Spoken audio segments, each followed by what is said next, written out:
Hello again, I am Blunty. The Nintendo Switch has just celebrated its 4th birthday, and anytime there's a Switch game, either coming out or just coming out, or I've started to stream it or whatever, that people are excited about, or I'm personally excited about, I make content about, and someone else gets interested, I get asked the question, should I buy a Switch or should I wait for the inevitable Switch Pro or Super Switch or whatever the current rumored name is for the new upgraded version of the Switch might be? And my answer is usually I wouldn't bother waiting at the moment because there's no solid info out there at all.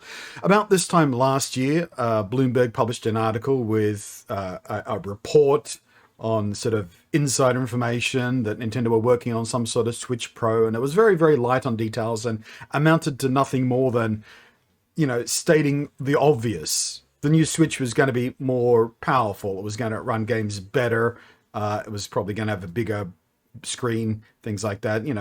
No real details, just sort of obvious next steps in what would be the obvious path for an upgraded model of the Switch. But as of today, Bloomberg are at it today, claiming yet more secret sources and a few more extra sizzly details about the impending arrival of the so-called Switch Pro or Super Switch, or I don't know. There's got to be a better name out there. That's a question for today in the comments section. Give me your better name for whatever the upgraded Nintendo Switch model should be called. Knowing Nintendo, they're just probably going to call it the new Nintendo Switch because that works so well for the 3DS.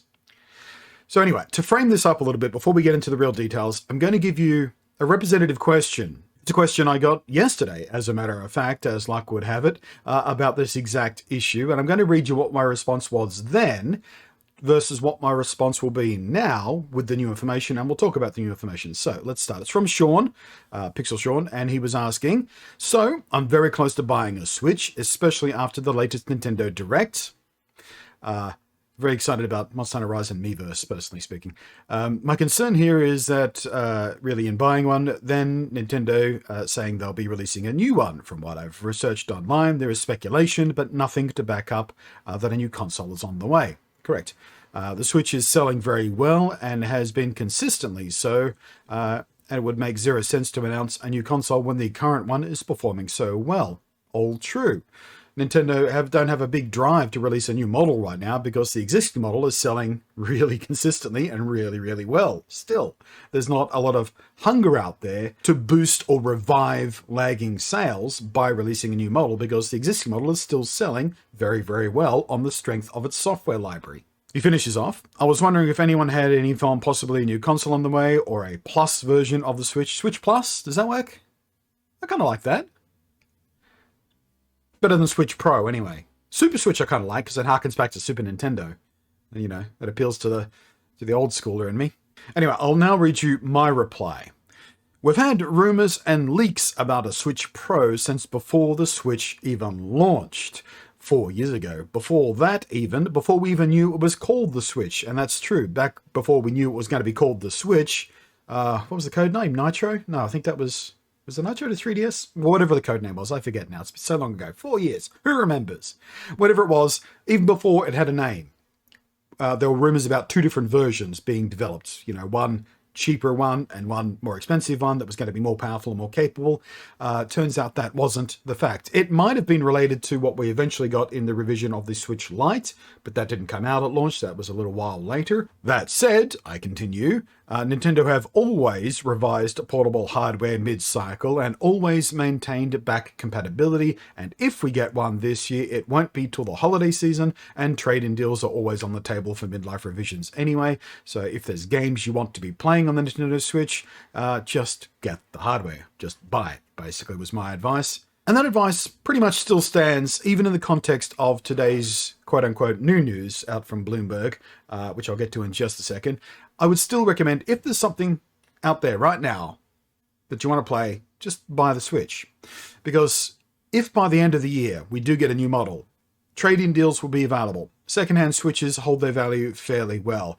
Hand-me-downs to friends or family members always count as well. The Switch isn't, a super premium priced item to begin with. It's not like, you just bought a PlayStation 5 and at the end of the year there might be a new PlayStation 5 Pro or whatever.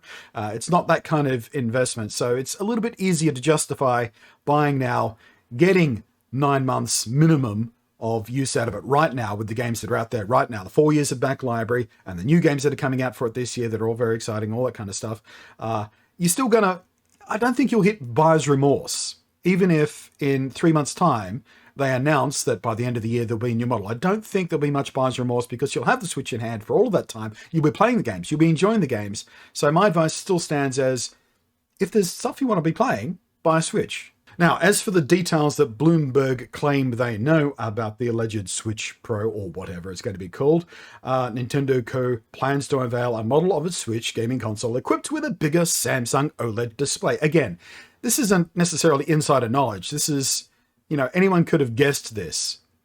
Well, what's going to be on a new model of the Switch? Well, it's probably going to be more powerful, upgraded processor. It's probably going to have a bigger, better screen, Samsung OLED screen. They allege in this article it's going to be a 7-inch screen, which again is kind of obvious. And I've been saying since the launch of the launch day version of this console, they could keep this the same and get rid of the border that's on this and expand out to a 7-inch screen and keep the physical dimensions of the Switch basically identical, which is, I suspect, largely what they're going to be doing, because that is a very good size and form factor. And, if all we care about is portable, this is quite good as well. And the smaller screen on this is actually beneficial, because the 720p on a smaller screen looks better than 720p on a bigger screen because the pixels are smaller. But they do go on to say in this article, the bigger 7-inch screen will still be 720p in handheld mode, which is a little concerning. I was hoping for at least a jump to 1080p, but again, who knows how much of this is actual insider information, how much is just speculation for the sake of getting some clicks onto their article. But an OLED screen is probably a pretty safe bet, because that is kind of the default technology for screens these days. It's come a long way since the Switch originally launched. It's very sort of stable, very reliable. Longevity isn't a worry anymore in devices like this. They do mention in the article also that Nintendo have continued to say what they have said for the last ever, in that their go-to statement about any revision of the Switch is they have no plans to release a new Switch anytime soon. But they did say that immediately before they launched this. Like, literally weeks before this became a real thing. They were still saying, we have no plans to release a revision of the Switch. And of course, the article goes on to mention things like planned 4K output, which is another thing that's been speculated on from rumors and leaks and people just making wild guesses and making shit up. But it's a pretty obvious go-to thing. Whether or not the games natively render at 4K is a completely different issue. My guess would be not. They can step up to the next level of NVIDIA architecture, because the chip inside the Switch was already superseded by a newer version when this was launched, when the original version of the Switch was launched. Like, the chip inside there already had a newer version out into the world. NVIDIA already had one. They went with the older version because it was cheaper and good enough for what they wanted to do. So whether or not the new version steps up to that, now still old version of the chip, so it should be cheaper to get anyway, or there's a new revision of the hardware coming, whatever it is. I'm hoping there's a new revision, because NVIDIA have a lot of technologies in their latest graphics cards, including the neural network type stuff, the DLSS, upscaling, things like that. So if there was going to be 4K output from a Nintendo Switch that wasn't natively rendering the games at 4K, you could do it with DLSS 2.0 and have an extremely convincing 4K output. We're doing that right now with NVIDIA graphics cards. The 2000 series and 3000 series of RTX cards already are capable of doing that, and they do it remarkably well in a lot of cases. Or if they're not going to go that route, they could sort of build into the dock something like the M Classic I looked at recently, which is a kind of midstream video processor kind of thing that sort of smooths out the jaggies and punches it up a little bit and sort of does a lot of little tweaks just to make it look a little better and upscale it along the way. So building something like that technology into the dock itself is another thing people have speculated on might be another avenue of doing 4K output without necessarily increasing the amount of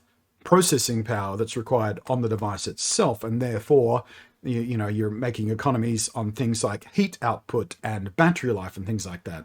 But anyway, that's my thoughts on the issue. I've been getting asked that more and more frequently over the last several months, and especially in the lead up to very enticing games like Monster Hunter Rise, where games like this are some people's excuses for finally buying a Switch.